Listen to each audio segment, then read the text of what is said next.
Welcome to another episode of Healthy, Wealthy, and Wise Retirement Podcast, where certified financial planner Loren Sherman shares thoughts on having a healthy mind, body, and spirit, an abundance of wealth inside portfolios and out, and lessons learned from clients and mentors over the years. Welcome to a special episode of Healthy, Wealthy, and Wise Retirement. As always, I am your host, Loren Sherman. That part never changes. But what has changed for this episode, and why I say this is a special one, is that you can watch today's conversation too.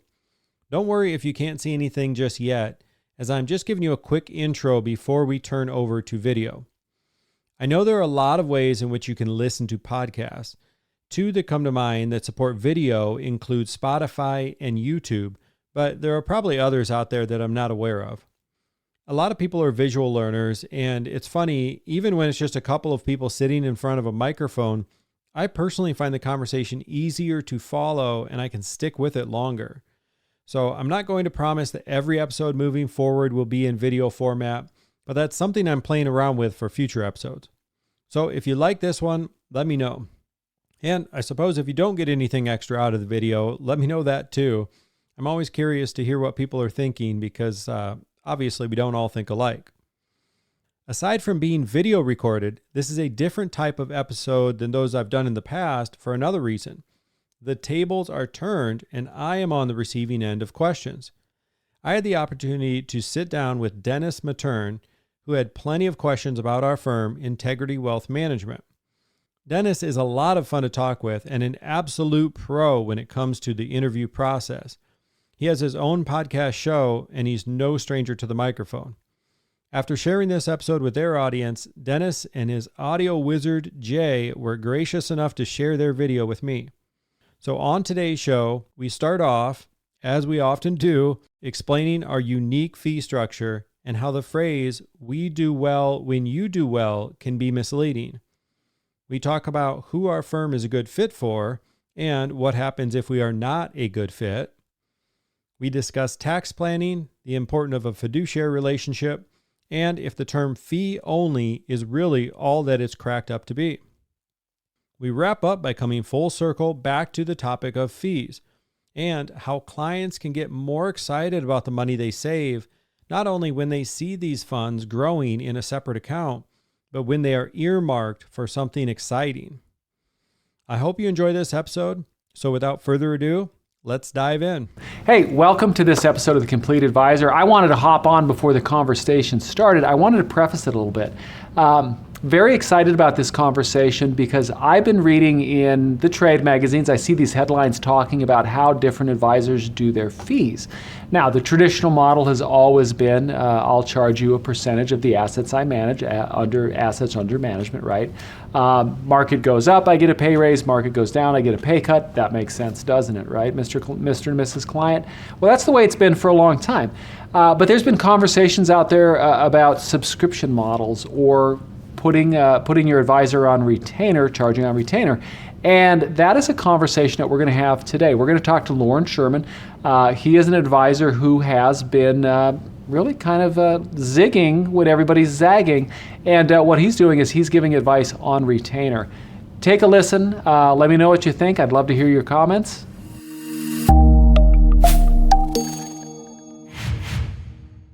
We are going to hop right in. I am very excited about this topic. Loren, thank you for being here with us. Yes, I'm excited to talk with you. You weren't here last time I visited, so I'm pumped for this. I'm excited because you do something different. I'm always excited, folks, when you get to talk to an advisor that's doing something that's you haven't run into before. And you're definitely doing something different that I hadn't seen or talk to somebody that's doing. Sure. What I love about this industry, what excites me is the fact that we're helping so many people. Retirement in the state of retirement right now for people getting ready, we are just woefully inadequately prepared. And there's so many advisors, that's the other cool thing, there's so many advisors that are approaching this business differently, successfully. And a couple months ago on the podcast, I had Frank Oliver, and he's out of Colorado, and we talked about how he does his fee structure. And he was a rare advisor that I've run into, that a lot of guys and gals will charge a fee for a plan, waive it if you become a client. Frank doesn't do that. He charges a fee, boom. And then you and I were talking, And the typical setup is the advisor will bring on the assets and then charge a management fee, asset under management. I mean, AUM, that's the golden standard. That's what everybody does. What's your fee? 1%, 1.25%, what are you charging? You're not doing that. Sure. You're doing a whole different structure. So we're going to peel back that onion here in just a second. But Loren, let's talk about you. So you're up in Des Moines. Yep, Des Moines area is technically Waukee. I think it was listed as the fastest growing city in the United States last year. Nice. Which is kind of wild to think about. But my wife and we just have 3 dogs with us, and I am mostly out of my home office, so they get absolutely spoiled at the house.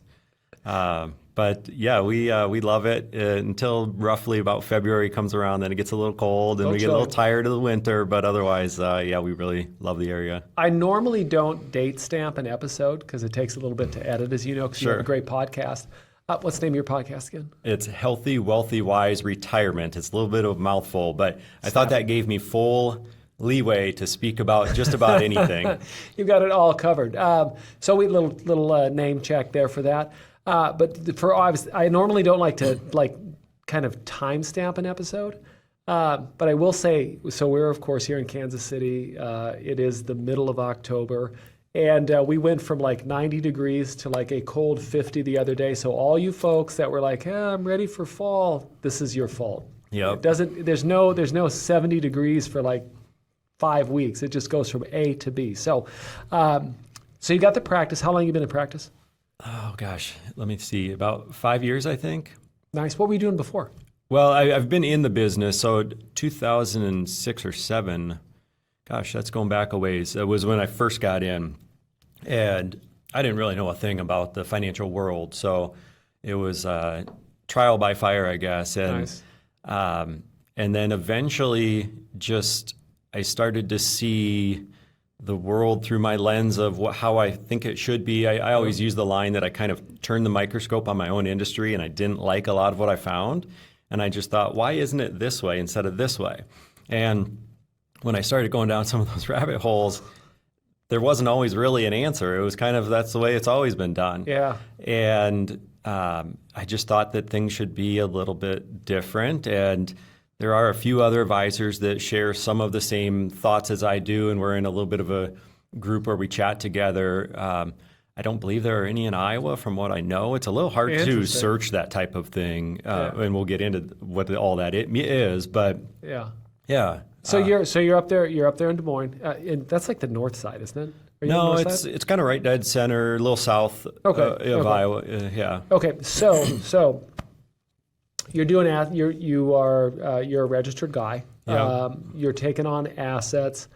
And so I guess the thing that I've been teasing about, but now we'll say, is that instead of charging a flat percentage, you're charging an annual fee. Would that be the right word? Or just an annual? It is a specific dollar amount for the year, and that's it, right? You got it. And sometimes it's called a retainer. Sometimes it's a flat fee. Let's go retainer. Retainer sounds really cool. Sure. And essentially, one of my beliefs was that I'm doing a certain amount of work for every client, and the work that myself and our team does is the same process for someone who has $1 million or someone who comes to us with $10 million. That $10 million client is not any more difficult. In some ways, it's a little easier because they have a little bit more leeway for, you never want to make mistakes, but if they make a little mistake, they have more leeway to correct it. So in a lot of ways, that's just not any more challenging. And I thought, why are we charging dang near 10 times as much for that person when the services that I offer are the same? And in some industries, it's illegal to even charge based on percentage. And, I think it'll be a long time before this industry actually makes a shift, if it ever does. But so I've seen articles like this. I've seen maybe the I don't know, the beginnings of this conversation in some of the trade magazines. Yeah. And so again, for everyone, if you're just hopping in here, so you've got a very successful advisory practice, but instead of doing the traditional fee model, you are taking clients on on retainer. That's it. So Right. let's peel this onion back because this is fascinating. This is almost treason talk to the industry. Sure. But okay, so were you always that way? Was the practice always set like that? It has been, yes. And this was a kind of an idea that I started to really mold back. It started to come into shape maybe back around 2015 or so. And then once Integrity Wealth Management started, that's been the structure all along. And, I think there's so much that we come into this industry and we're just told that that's the way it has to be, or there's not really a good answer of why is it this way.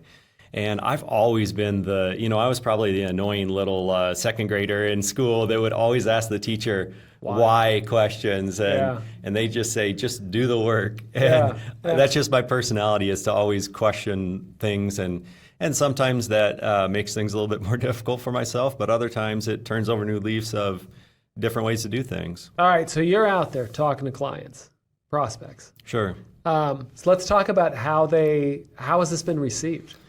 Yeah, that's a challenge in itself, because there is an educational component to it as well. And people's minds don't naturally think in terms of percentages super well. Mm-hmm. So I've had some really, really intelligent people in their field, and let's say they have $3.5 million and their advisor's charging them 1%. Yep. And for full disclosure, my fee is $750 per month. It's $9,000 per year. And sometimes I'll get the kind of, well, that seems a little high. I laugh because I've answered the same question of why is your fee so high? And on the flip side, I've had to defend why is your fee so low? Great question. So, but it's I've had some, going back to that thought, I've had some really intelligent people in their own field, and even a flat fee of just a 1%, just 1%, very simple to calculate, $3.5 million portfolio. And they thought that my fee was more than what they were paying, because our minds just don't naturally think very well in terms of percentages, I think. 1% sounds like nothing. And I think a lot of times, well, that's true. You're keeping 99. 1% seems like nothing. But the other part of it is that a lot of people just don't like to have the fee conversation. Mm-hmm. So that is a little bit of a challenge, is that people aren't kicking down our door, coming to us and saying, we want to do business with you necessarily because there is an educational component to it too. And they might not even realize that they're paying a lot more. Yeah. And I hate to make the whole conversation about fees too, because as soon as, to the bottom. Yeah, as soon as you say, well, this is our model and we're less expensive, someone can come right in and undercut you. So I don't make it as much about the less or more. Mm-hmm. It's just the belief and the idea that I hold really strongly myself. And it's been interesting, the conversations that it does open the eyes of a lot of people, though, because so much of that is just kind of behind the, on the back page of every, the disclaimers, or the fee stuff just doesn't get talked about a whole lot. But and like I said, I don't like to make that the one and only thing, but when you're compounding these fees over the course of retirement, it just makes such a huge difference that it's hard not to have that conversation, particularly when some of our clients have been paying in the $30,000 and $40,000 and $50,000 per year, just because they have some decent-sized portfolios that really, really compounds over the course of retirement. It's fascinating. So I think it was, I'm going to just think this back, but I know that I was somewhere where there was talk of going to, instead of the percent of disclosing the percent of fee, they were talking about having to put the dollar amount. And I know that there were some of the guys that I knew that were literally having kittens, because it's like, I'm going to have to disclose, 1% is one thing, but hey, that's $45,000 a year for me to just say, like, hey, don't make any moves, or let's reposition, let's rebalance that portfolio like twice in a 6-month period. And just to that point, I do like to start with the starting point is that, don't get me wrong, I think advisors can be extremely valuable at 1%. Exactly. Because, there's studies out there that a great advisor can add 3.5, some studies even cite it closer to 5% of value to a portfolio. Yeah. So that 1% advisor can still be a great addition to your household, the way you view wealth and the way you're managing your wealth. We just have a different take on it is all. So you don't get to do the classic line of like, listen, we charge this percent. And so what that means to you, Loren, is that if the market goes up, I get a pay raise. If the market goes down, I get a pay cut. That's the way it should work, shouldn't it? Oh, yeah. Right. But so talk a little bit about how clients have received that. Besides, I know there definitely would be an education component. Yeah. But then keep going with that then. Yeah. Well, and just really briefly to that last point that you made of if you do well, we do well. Sure. Yeah. It's a little bit like in real estate though too. The objective is to sell the house. If it goes for 570 or 580, the difference is so negligible that it's kind of the language like we're on the same side of the table, but I don't know if that is the reality quite as much because the difference is so negligible often. But that is a great analogy because just about anybody that has a portfolio has probably bought or sold a house. And when you're selling the house, like, hey, hold out for more, and the real estate agent's like, no, it matters to me. Yeah, if both sides come to an agreement at $570,000, let's say, that guy's going to say, let's go ahead and get this house sold. They're not saying we could probably get an extra $5,000 or $10,000 out of this offer. Yeah, let's just get it done. But jumping back to your other question, maybe you'll repeat that for me. Actually, I think it was about. How has that been received? Yeah, so I totally see the education component because everybody, like you were saying, everybody in the industry is basically doing things one way, and you're one of the, I guess, early adopters, or everybody's zigging and you're zagging. So it's different for clients and prospects when they hear that. Sure. So, and I can see where there is the educational component. Yeah. But talk more about how it's received. Again, you're right. But one thing I do want to say for everybody is it does not come down to competing on fees and costs because that's just a race to the bottom. Because it's like the old cowboy movies. There's always a gunfighter faster, right? Somebody will be willing to charge less. Especially as we head towards the potential of robo-advising and all that jazz. Absolutely. But it's just so different. It is just so different. So the way I position it is that we're doing a retirement checklist. We call it retirement risks analysis. And it's modeled, actually I just met Wade Pfau. It's modeled a lot after what he did with the RICP, Retirement Income Certified Professional. I think professional or planner, one of the two. Yeah, and the C is either chartered or certified. Okay. But yes, the RICP, everyone knows that. Yeah, I know the acronym, but not the. Okay, so I did that back years ago, and awesome coursework for any advisors out there. But what a lot of it was what are the biggest risks that people are going to face in retirement? So all of my designations are really retirement focused. That's where I decided to focus my energy. I didn't want to be all things, all people. Yeah. And this 14-point checklist, we call it retirement risks analysis. And, one might be longevity risk of, do you have the potential to outlive your money? Let's do a deep dive into your portfolio and see how high that risk is for you. Public policy risk, that might be more taxes. We have a tax risk or a tax drag on your portfolio. Yeah. One of those 14-point checks is a fee drag, and how much are fees potentially dragging your portfolio.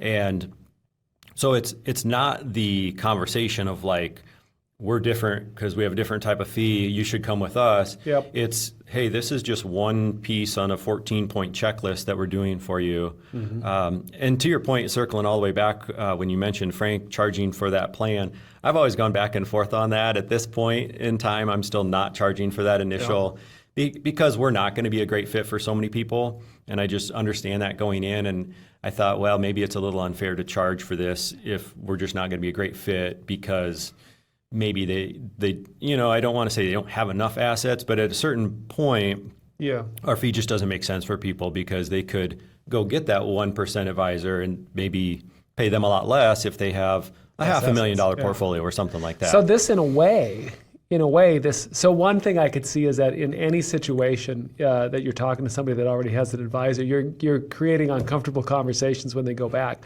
Sure. I do like the way you just positioned that, though, of the fact that I'm helping you. My goal is to provide a successful retirement and the most efficient portfolio. And one of the things that we can affect for, one of the things I can combat is the drag of fees. So one of the other things, though, that I like is that in a way this would appeal to a prospect of a certain size. Sure. Like it's going to self-select. Yeah. And I can see the beauty and the terror in that for you as far as like, new people coming in. How does that work? Because it would make, I guess mathematically, I guess that would make sense. You got to have $1 million. Yeah. For it to. Yeah. If you're only looking at it from that perspective, though. Right. And I do have that listed on my website of who we're best fit for, and it does state right on there that we're best fit for those with roughly $1 million of investable assets or more. Yeah.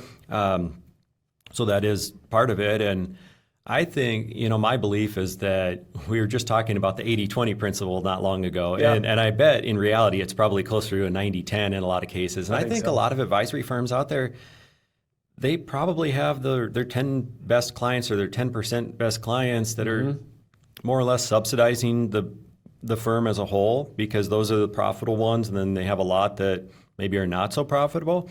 And that's fine if you want to design your practice that way intentionally and you want to serve a lot of people. That's perfect. I think it's just, let's not fool ourselves. Like, let's be aware that your time, just like a lawyer, for example, you have to value your time at a certain amount. And if you charge that fairly for everybody, then in my opinion, you don't have to overcharge some and undercharge others. You just charge it fairly for everyone. How are you prospecting, by the way? Well, a little bit through my podcast. Sometimes I have people who are listening that I don't even know they're listening, and they've been listening for 6 months, and then they reach out. And what's cool about that is they kind of already know you and know your voice and know a little bit about you. So they're kind of cool with having a conversation, and they know what to expect already.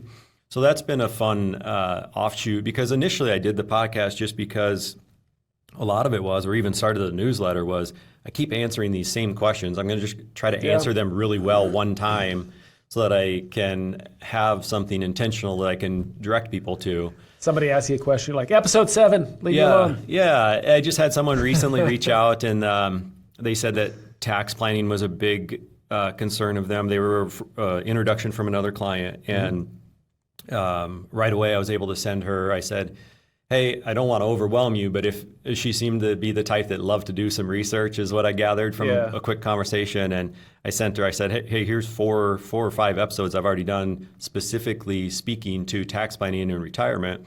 Dive into it if you want. If you don't, we'll have a more one-on-one conversation. And tax planning is a big differentiator for us. I think everybody loves to say we do comprehensive planning, but how many advisors are getting that tax return, doing the actual tax planning? A lot of firms can't even do it from a compliance standpoint, first off. True. So, that piece I try to speak on. Obviously the fee is very different. The fiduciary term is the big hot topic. That, and I think what I hate about that topic is that people can wear two hats. They can sometimes be a fiduciary and sometimes not, but that allows them to market themselves as a fiduciary. So then that gets to be a big gray area, and I kind of could stand on my soapbox and talk about that alone for quite a while. But jumping back to your point of like having these conversations with clients, I always try to have a very abundance mentality and not think that, hey, everybody needs to become a client. The conversation almost starts like that there's a good chance that we're not going to be a right fit, and that's perfectly okay. And we don't hide from our competition. I have 4 competitors listed right on the website that trying to say, hey, if we're not a good fit, we'd rather you go to one of these maybe than somewhere else. That's audacious. So I think it's just, but I would be naive to think that people are unaware of other great firms too. So instead, it's that feeling of abundance of not everybody has to become a client. We want people who are the right fit. Yeah. And what do you do with so question for you then? Sure. So what do you do in scenarios where I've got you on retainer, but what do we do if it turns out that, say, a SPIA is like the right fit, a commissionable product? Sure. What happened? What do you do there? Yeah. So that's another one where I think in my opinion, the industry has an unwarranted kind of placed on the hilltop this term of fee only. Yep. And I think the word that we should be seeking is fiduciary only or fiduciary always. So it's not the two hat sort of situation with fiduciary. So and I think it's funny because these fee only firms, if a SPIA, which is an income annuity, basically like a pension, if that was going to be the great solution for a client, they're going to still do it in some cases, but they'll send you out the door to do it with someone else and not help you with that implementation as much. If we can keep all of that in-house and we get paid for it, that just is what it is. How does that fit in the model, though, with charging them a fee? It would just be separate from whatever, because, the funny part is the thing that really allowed me to design the firm the way that I really wanted to without making any shortcuts or cutting any corners was that I have a lot of Medicare clients that I've served throughout many years, and it's a really small amount that it pays you, but it's a residual amount that I didn't have to feel like the financial firm needed to be profitable day one. It didn't matter because all of my expenses were paid for anyways. My lifestyle wasn't going to change even if the financial firm was losing money. So so I don't hide from that. I think we're just trying to give clients the best solutions from a fiduciary perspective. And not a lot of people, just a real quick, I can go on a lot of tangents. But when it comes to Medicare, for example, we're right in the Medicare season, depending on when you listen to this right now. Every fall, you go through this annual election period. And any advice that I give is always, it has to be from a fiduciary standpoint. I'm always coming from a fiduciary perspective. So that's a big one where we help a lot of people with Medicare, and they're talking to, they're seeing the TV commercials, they're getting the sales pitch from the brochures in the mail. Everything is a sales pitch and a salesperson, for lack of a better way of saying it. And it's kind of refreshing when some of, these people come and get our help because it's from a fiduciary standpoint. And I think that's a big deal, that you can do that in-house and not have to trust someone else, because if I sent them out the door, I'm vouching for that person, and I lose a lot of the kind of the quality control of the experience they're getting too. Yeah, because that's so true. It's like you are implicitly tied to that person. That other person, you're implicitly tied to their level of service. It's just like when you take somebody to you take a friend along to someone else's house and they break a lamp. Your friend always remembers it. Hey, that guy that you came along. Right, whether you like it or not. My parents still bring up my roommate from college who broke Brandon, if you're listening to this, you did it.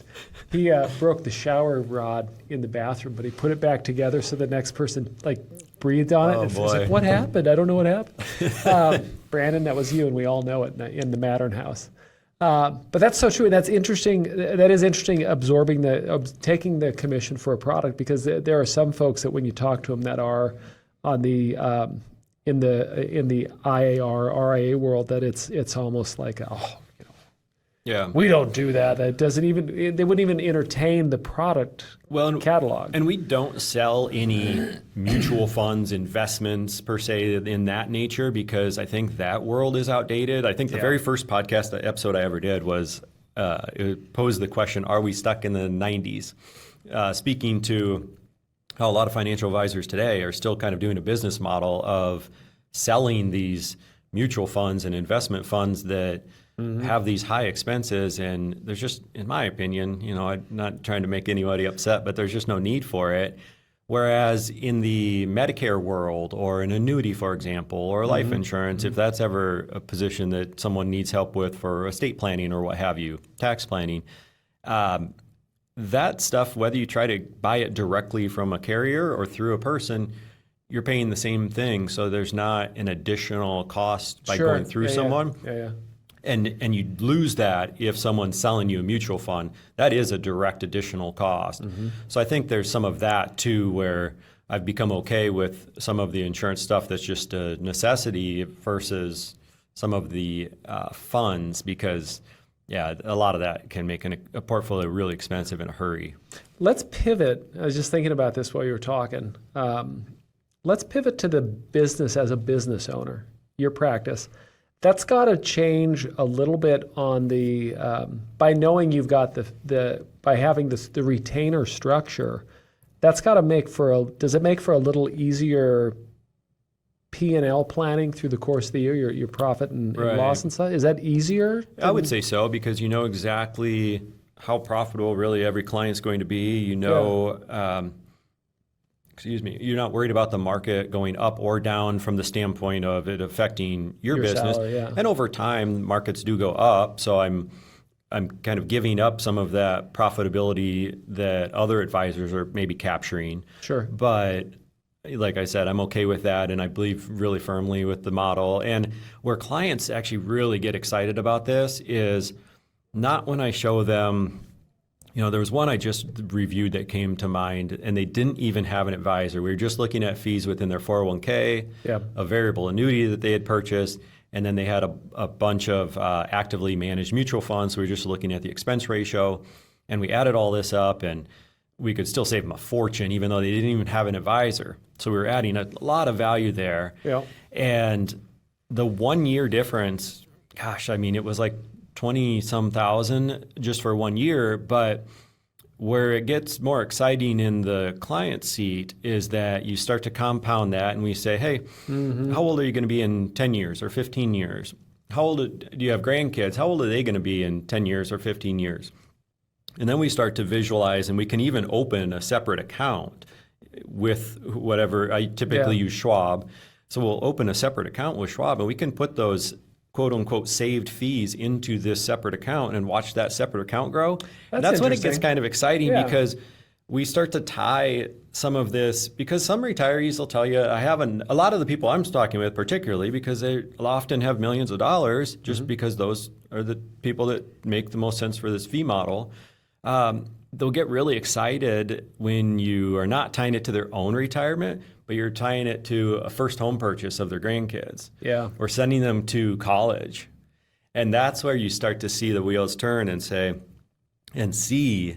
And then once again, just the way that our minds don't work well in percentages, they don't necessarily compound. 1 year may not be all that impressive, but if we say, how old are your grandkids going to be in 12 years?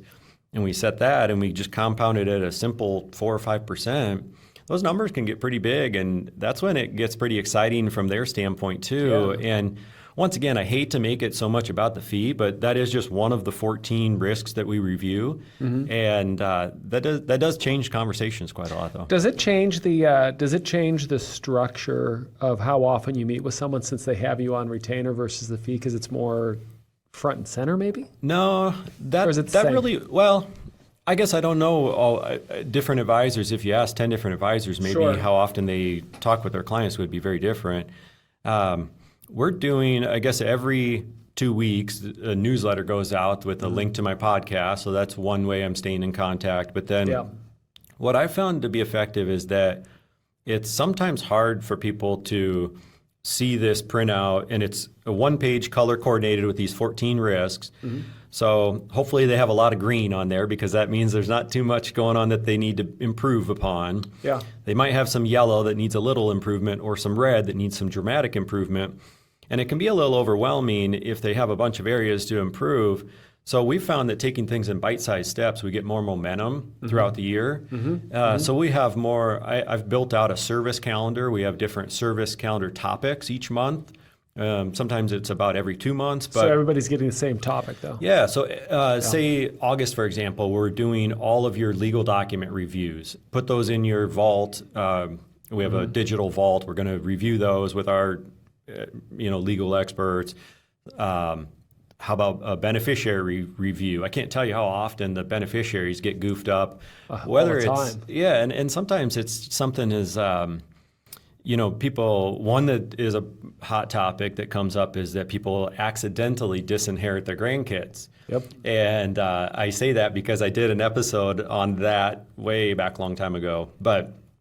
The whole episode was talking about how people can disinherit their grandkids, and without getting into all the details, it's about how you title your beneficiaries, and you can really get into the weeds. But one box that doesn't get checked correctly is, you can accidentally all of a sudden those grandkids are no longer in your in your will in a certain sense. Yeah. So that would be an example of a topic. Obviously, we're a very tax-centric firm, so we have a couple of months that are dedicated to complete tax planning, whether we should be doing Roth conversions, trying to fill up tax brackets so that we're making the most of each bracket. We're doing the real quick analogy that I always use when it comes to taxes is I call it rear view tax planning or windshield tax planning. It's kind of like if you're driving a car down the interstate, you want to be looking forward for the most part. Every once in a while, you have to look backwards. That's right.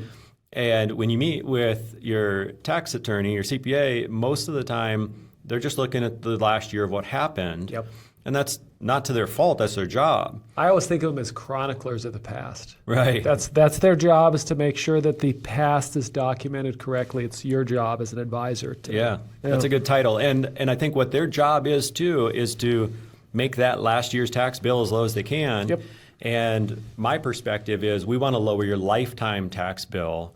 And sometimes that means adding to your taxable obligation right now, particularly in the world we're in now. A lot of the retirees that I meet, we might meet them right at age 65. They just retired. We're helping them with Medicare. They might have a few years before they start collecting Social Security. So they just lost their employment income. Yep. Their income goes way down, and they think this is great. But we can make use of those low tax brackets and try to fill those up instead of just saying, well, we don't want to pay any tax here, because what will happen is in a couple of years, you're going to turn on Social Security. Yep. A few more years, you're going to have your RMDs, which is when the IRS tells you have to start taking money out of your accounts, at least your 401k, your IRA accounts. And then what happens is you have these layered on top of each other, and all of a sudden you're paying way more in taxes. And if you could have just smoothed that out a little bit, you'd have been so much better off. But your CPA is not likely going to tell you that, because that's not their job. Yeah, he or she has things to do. Right. Do you ever, again, I'm just fascinated with the retainer structure. How often have you had to adjust it for, inflation, just like everybody else? Have you had to do that already? I did one time, yeah.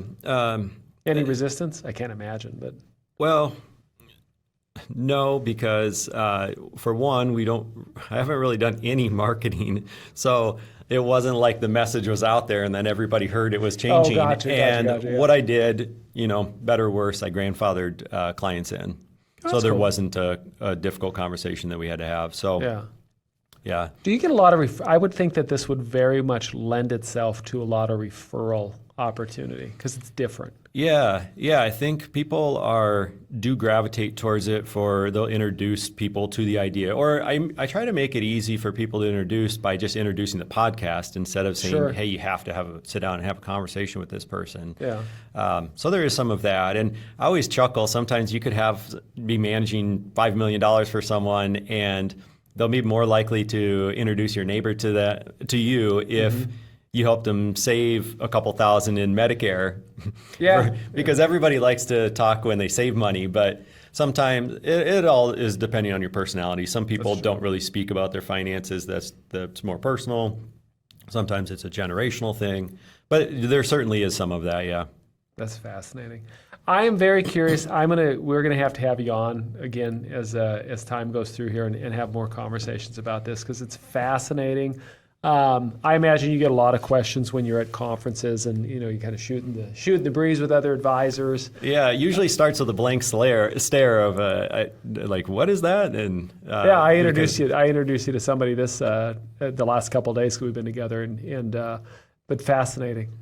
So many different stories on how to do this business. Yeah, there's a lot of different ways to do it. There's a good fit out there for everybody, and there's not necessarily a right or wrong answer. I might lean to thinking my route is right, but the beauty of the industry is that I think as long as we give people the opportunity and the option, that's where. Has your faith ever wavered on it? No, it's just become more stronger, entrenched. if anything. Yeah. Nice. All right, we're going to have you back on. Thank you for being here today. Thank you for having me. This is a lot of fun. Yeah, this is a blast. I sometimes just, my podcast can just be me talking into the microphone, so it's fun to have the back and forth. And I'm starting to do a lot more interviews and And it is fun to have that conversation, but particularly when it's in person, it's cool too. Yeah, the chair's always open. Whenever you're down here, you just come out and we'll sit down. I appreciate it. For everybody else, of course, thank you for taking some time out, joining us on this episode. We taught, in this conversation, we hit a couple things that I'd have you all refer back to. We had fee conversations with other advisors. We've talked about different marketing before, different tax things. So go back in the catalog. Also, though, but if you get a chance, hit the subscribe button. The reason you want to do that, and by the way, did you know this? I was telling folks all the time, like, hey, if you're catching us on Apple, hit the subscribe button. And my wife one day pointed out, she said, I want to, but there's no subscribe button. Oh, it's follow, It's right? follow, right. So follow us, subscribe, follow. There you go. But the reason you want to do that, of course, is your favorite podcast, whenever it drops a new episode. You drop a new episode, I drop a new episode. If you're following /subscribe, depending on where you're catching it, you get notified that there's something new, and that's the awesome part. So thank you for being here. Thank you for being here, and we'll see you all next episode. Thank you so much. Thank you so much for listening and supporting this podcast. If you've enjoyed listening, we would love if you took a quick moment to leave an honest review. Of course, we're shooting for 5 stars, but if you have suggestions to improve the show, we would love to hear from you too. Just click on the podcast name, Healthy, Wealthy, and Wise Retirement Podcast, and scroll down to ratings and review. Thanks again for your support, as this helps us reach a wider audience and help even more retirees just like you. This podcast is for entertainment and informational purposes only and is not intended as a specific tax, legal, or investment advice. Loren Sherman is a certified financial planner and co-owner of Integrity Wealth Management, an investment advisor serving retirees in search of their own healthy, wealthy, and wise retirement lifestyle.